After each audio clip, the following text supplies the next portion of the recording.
organisée sous ce régime transitoire a-t-elle été pleinement... Enfin, d'après vous, il n'y a pas eu de démocratie parce que là, vous remettez en question encore une autre question. Permettez-moi de dire ça comme ça, M. Moussok, lorsque vous dites qu'au fond, cette transition n'a pas forcément, voilà, je reformule ce que vous avez eu à dire, n'a pas forcément eu écho dans la mesure où certaines dispositions en rejet avec certains candidats qui ont été qui sont être rejetés dans la course. Donc, au fond, le plus de clarté, l'élection, la transition n'a pas été une transition démocratique. C'est ce que vous voulez dire? La candidature de M. Michel Oumoundou-Lunda a été rejetée de façon abusive, je le maintiens, je l'ai toujours affirmé. Pourquoi ne pas avoir saisi la Cour? Excusez-moi, ça a été fait. On a saisi la Cour justement. La Cour constitutionnelle gabonaise n'a pas vocation à régler les litiges dans les partis politiques. La Cour ne déclare un candidat à la présidentielle incompatible que s'il est sur le jour d'une incompatibilité ou d'une inégalité. Ça a été prouvé dans le recours qu'on a porté devant la Haute Cour. M. Michel Oumoundou-Lunda n'était sous le joug d'aucune incompatibilité ni d'aucune inégalité, mais il a été refréné dans sa course à la magistrature suprême. Donc, on ne va pas refaire le monde, mais ça a déjà été fait. C'est justement pour éviter que ce genre de problème arrive à l'avenir pour l'élection des députés et des sénateurs, etc. Qu'on demande aujourd'hui aux législateurs de toiletter l'arsenal juridique autour des partis politiques, que ce soit clairement affirmé. Merci. Je peux ajouter que le ministère de l'Intérieur n'a pas fait son travail. Quand vous prenez la loi de juin 1996 sur les partis politiques, ce genre de contentieux se règle d'abord par le ministre de l'Intérieur. C'est le ministère de l'Intérieur qui reconnaît les partis. S'il y a quelqu'un qui conteste quelqu'un d'autre au sein du même parti, le ministre de l'Intérieur fait d'abord le premier travail avant d'envoyer à la Cour. Comme ça a été rappelé, la Cour ne va pas juger sur qui est président, qui n'est pas président. Est-ce que c'est la Cour qui a reconnu le parti? C'est le ministère de l'Intérieur. Même si ce ministre n'était pas en fonction à l'époque, mais au nom de la continuité de l'État, il a la responsabilité de régler. Et les dispositions dans la loi de 1996 relative aux partis politiques sont claires. Le ministre de l'Intérieur se saisit de la question, il règle le problème. Mais bon, on a tout simplement voulu justifier l'exclusion de quelqu'un et on a laissé passer. Et bien sûr, je me suis posé la même question. Si tu me permets une petite digression pendant que tu as la parole. Laissez terminer, s'il vous plaît. D'accord, finissez, monsieur Moussok, excusez-moi. Voilà, ce que je peux constater, mais ça ce sera l'objet d'une autre émission, c'est que l'un des enjeux de la transition, c'était aussi de restaurer certaines valeurs, certaines pratiques. Je parlais tout à l'heure de la légalité. Dans la Constitution du 26 mars 1991, l'article 2, comme d'ailleurs dans la Constitution actuelle, la légalité républicaine est l'un des premiers principes de l'État de droit de la République. Et la légalité ne concerne pas que les citoyens. Elle concerne les autorités administratives, notamment le ministre de l'Intérieur. Quand on est dans un pays où les plus hautes autorités prennent de liberté avec l'obligation de respecter la loi, ça crée du désordre. Et j'ai constaté, et ce constat est largement partagé, que cette culture du respect de la loi n'est pas restaurée. Voilà. Mais ce n'est pas trop tard. Il faut toujours tirer les leçons des expériences pour aller vers l'amélioration. Et moi, j'espère vivement que ce qui va suivre sera meilleur que ce qu'on a déjà vécu. Bon, maintenant, avec ceux qui sont au pouvoir, on va voir ce que ça va donner. Merci, Madame Magnoni, Maître Elodie. Oui, de toute façon, on ne peut rester qu'optimiste, comme mon confrère Fred Aurel le dit, on ne peut rester qu'optimiste. Vous savez, en l'état actuel des choses, je peine à voir une restauration. Je peine encore. Le chantier est encore assez vaste. Il y a encore beaucoup à faire, mais nous serons là pour tirer toujours les sonnettes d'alarme quand il faut et il faudra. Voilà. Merci. Nous arrivons tout doucement, mais sûrement à la fin de notre émission. Voilà, de bonnes choses, dit-on, ont toujours une fin. Et il en conviendra que la semaine prochaine, avec, je parle sous le contrôle des panélistes, il y aura certainement la deuxième partie de cette émission, parce qu'il y a beaucoup de questions, beaucoup de compatriotes se posent aussi énormément de questions. On me dit que sur le chat, il y a énormément de questions. Peut-être qu'on n'a pas eu le temps de regarder. Ce n'est pas une émission voilà, d'interview, c'est un débat voilà, où les experts en la matière apportent leur modeste contribution au regard des enjeux concernant la fin ou le début ou le milieu, c'est selon de la transition.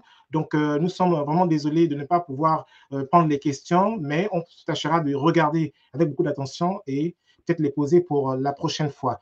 Cela dit, une toute dernière question. On a vu avant que la cérémonie d'investiture ne prenne fin. Plusieurs chefs d'État, justement, et de gouvernements se sont rendus à cette investiture. Selon vous, que disent les autres pays africains voilà, qui sont en transition militaire? Est-ce qu'il y a, comme une image, voilà, une référence au niveau du Gabon par rapport à cette investiture, par rapport à cette élection qui s'est déroulée? Est-ce que vous pensez que d'autres pays africains qui sont en transition peuvent s'inspirer du Gabon? Maître Elodie Mabika. Moi, je dirais comme ça, vite fait, que oui, le Gabon peut être considéré comme un modèle de transition. Hein. Donc, tous les acteurs de la transition ont toujours présenté la transition comme étant une qui s'est faite sans effusion de sang. Donc, sans effusion de sang. Le chronogramme a été respecté, même si d'aucuns ont dénoncé le fait que l'élection présidentielle a été rapprochée. Ce qui aurait été décrié, c'était de reporter l'échéance. Donc, ça a été ramené et les autorités de la transition ont justifié pourquoi ça a été ramené. Donc, ça a été dit. Et donc, c'est vraiment un modèle pour moi de transition. Le président de la transition a été élu président de la République avec une forte mobilisation comme jamais. Cela s'est vu au niveau des élections au Gabon. Donc, de nombreux Gabonais se sont mobilisés. Moi y compris, hein, parce que vraiment, je n'avais plus espoir en ce qui concerne l'affaire politique les affaires politiques gabonaises. Je m'étais même détachée. Hein. Donc, je suis revenue sur comment dire, je me suis intéressée à nouveau à la chose politique dans la phase de transition en adhérant dans un premier parti, dans un parti politique qui a été créé par un compatriote de la diaspora, et puis de façon volontaire, en toute âme et conscience, j'ai décidé donc de soutenir la candidature de M. Brice Clotaire Oligui Nguema, et des personnes comme moi, il y en avait beaucoup.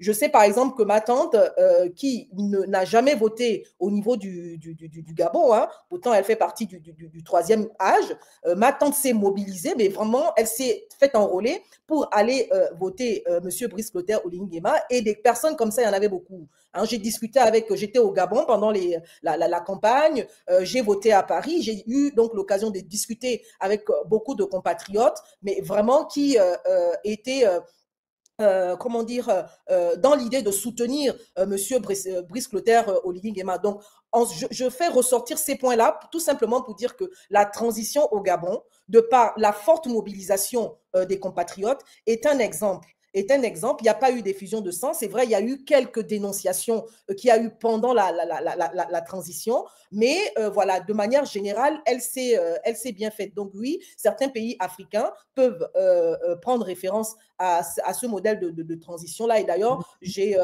pu lire que le président de la République française a beaucoup félicité M. Brice Clotaire Oligui Nguema d'avoir bien tenu la transition. Donc, je terminerai par là. Donc, oui, c'est un modèle de transition à reproduire dans d'autres pays africains. En transition. Madame Magnoni, vous avez la parole. Vous savez, cher modérateur, la transition au Gabon aurait tenu ses promesses si elle avait débouché sur l'effectivité d'institutions fortes et non l'instauration d'une personnalité forte qu'est le président de la République, Oligui Nguema. J'ai l'impression qu'au terme de 19 mois de transition, on a plutôt en face de nous l'instauration d'une figure forte à la personne du président de la République plutôt que des institutions restaurées, des institutions fortes. Là, je trouve que c'est un échec. Transition au Gabon, sur un plan formel, peut servir d'exemple, il n'y a pas de souci, on a respecté les délais avec une présidentielle quelque peu anticipée, je vous le concède, mais on a respecté quand même les délais. Mais sur le plan qualitatif de la chose, est-ce que vous avez l'impression aujourd'hui que nos institutions ont un nouveau jour? Est-ce que c'est une nouvelle ère? La justice gabonaise vous semble-t-elle plus indépendante? Et on peut en citer plusieurs comme ça. Donc, je trouve que c'est beaucoup trop tôt. Déjà que je considère, et je l'ai soutenu préalablement, que nous ne sommes pas encore sortis de la transition, nous sommes encore à l'intérieur. Et je pense que beaucoup de choses restent à faire pour vraiment prétendre à une restauration de nos institutions. Voilà. Merci, M. Moussok. Je pense qu'il ne faut pas analyser le faste. Il faut plutôt analyser le symbole. Au sens diplomatique, Oligui Nguema peut se réjouir d'avoir eu la reconnaissance de la communauté africaine et internationale. Sauf qu'il faut dire pourquoi il a eu cette reconnaissance. Et c'est là, de mon point de vue, l'un des plus gros échecs de cette transition. Pourquoi? Parce qu'avec Oligui Nguema président, pour avoir fait le coup d'État et éliminer plusieurs adversaires avec la complicité de beaucoup d'acteurs politiques, c'est la consécration du triomphe du droit de la force sur la force du droit. Quel est l'exemple qu'on envoie au Gabon et peut-être ailleurs? C'est que désormais, le coup d'État est un mode de dévolution du pouvoir politique.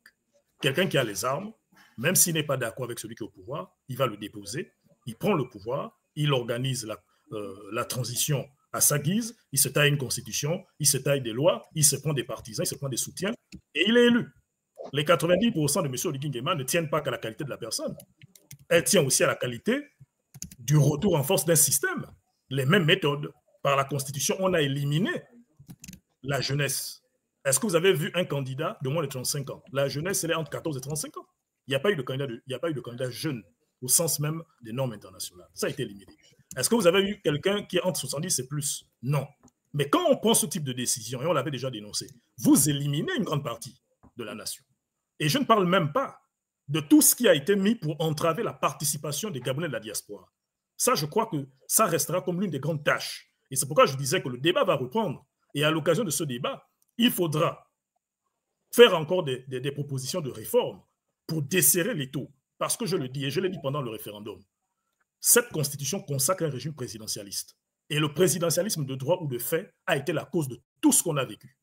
Si les gens prennent plaisir à recommencer une expérience dont on connaît les conséquences, comme disait Karl Marx, quiconque ignore le passé est condamné à le réitérer. Et moi, j'interpelle mes compatriotes. Oui, vous vous réjouissez, mais le plus difficile, le plus dur arrive. Certains voient de la chanter, mais moi, je vois quelque chose de dur qui arrive. Et en tant que démocrate, républicain et citoyen engagé, je me battrai. Même si celui qui est au pouvoir, je n'ai pas voté pour lui, même si ce n'est pas quelqu'un que j'aurais souhaité être là, moi, je respecte toujours les institutions. Mais je combattrai cette politique loyalement, sincèrement et en toute transparence devant la nation. Merci, monsieur. Reste à venir, en tout cas. Merci. Voilà, comme je le disais tout à l'heure, on fera, Maître Elodie, si vous êtes d'accord, Madame Agnoni, je serai la deuxième partie, parce que l'actualité est abondante, de cette émission sur d'autres questions plus pointilleuses la semaine prochaine. Est-ce que vous êtes d'accord sur le principe? Est-ce que vous êtes d'accord? Juste me faire un pouce, comme ça au moins je peux. Maître Elodie, c'est tout bon? D'accord. Est-ce que vous pouvez reprendre la question, s'il vous plaît? Je disais la deuxième partie pour aborder les questions plus pointilleuses et prendre quelques questions de nos compatriotes la semaine prochaine. Vous êtes d'accord qu'on le fasse ainsi? Oui, il n'y a pas de souci. D'accord, ça marche. Monsieur le modérateur, si vous me permettez 2 minutes, enfin 1 minute seulement hein, pour finir, pour présenter ça aux téléspectateurs, c'est juste à ambition pédagogique, hein, juste pour la pédagogie. 1 minute. S'il vous plaît, nous sommes en train de terminer. Permettez-moi de reprendre la parole et de vous la redonner, s'il vous plaît. Donc, je disais, cela dit, la semaine prochaine, à 18h30 heure du Gabon, 19h30 heure de France, on aura la deuxième partie de cette émission. Et en rappelant que si, et seulement si, nous n'avons pas eu le parlementaire aujourd'hui, ce n'est malheureusement pas de notre faute. On y tâchera d'avoir un autre parlementaire. Voilà, c'est aussi important d'avoir ces derniers pour que vous puissiez avoir plus d'éléments. Cela dit, je donne la parole à nouveau à nos panélistes. Voilà, puisque Mme Magnoni s'empresse de en prendre. Je vous la donne. Vous avez 2 minutes top chrono. Merci. Je m'empresse juste de la prendre pour juste une vocation pédagogique. Je viens de recevoir un chronogramme que j'aimerais bien partager, puisque c'est une réponse claire à la question qui a été posée aujourd'hui. L'investiture, enfin, l'élection et l'investiture du président suffisent-elles à sortir le Gabon de la transition? On a répondu non. Pour ma part, cette transition prendra réellement fin après, premièrement, le 27 et le 11 octobre, l'élection jumelée locale et législative. Le 4 novembre, la mise en place de l'Assemblée nationale. Le 8 et le 29 novembre 2025, les élections sénatoriales. Le 1er décembre 2025, la mise en place du Conseil économique, social, environnemental et culturel. C'est une innovation de la nouvelle Constitution. Le 15 décembre 2025, la mise en place du Sénat. Et enfin, le 23 décembre 2025, la nomination des juges constitutionnels. Ce n'est qu'après ce process-là que l'on pourra vraiment abandonner l'ordre transitionnel pour nous tourner aujourd'hui, dorénavant, donc après le 23 décembre, vers l'ordre constitutionnel de la Ve République. Voilà, merci beaucoup de m'avoir invité. Ce thème est très important et j'espère vous retrouver la prochaine fois pour développer davantage sur celui-ci. C'était votre mot de fin, on est bien d'accord? Bien sûr, c'était mon mot de fin. Merci à vous. Maître Elodie, c'est à vous pour votre mot de fin.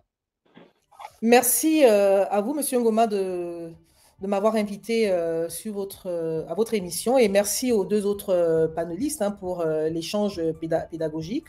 Donc, sur le fond, je dirais que voilà, moi j'ai espoir j'ai espoir parce que j'ai conscience qu'il y a beaucoup à refaire et à faire au niveau du Gabon, notamment au niveau de l'application même de la règle de droit en tant que juriste. J'ai ce souci-là et j'espère que vraiment avec la 5e République, le Gabon sera vraiment un modèle d'état de droit, c'est-à-dire cet état-là qui respecte même sa législation, parce qu'en respectant sa législation, le citoyen sera protégé de la sorte. Et voici, c'est mon mot de fin. Merci à vous.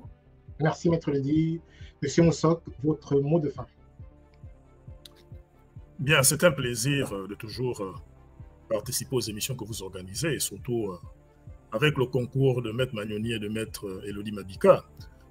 En résumé sur la question que vous avez posée, de mon point de vue, l'élection et l'investiture du président de la République élu, président de la République simplement puisqu'il est déjà élu, n'emporte pas fin de la transition. La transition prendra fin avec le remplacement des institutions transitionnelles par les institutions constitutionnelles, celles qui sont prévues par la Constitution de 19 décembre 2024. Maintenant, pour l'avenir, je pourrais proposer un débat.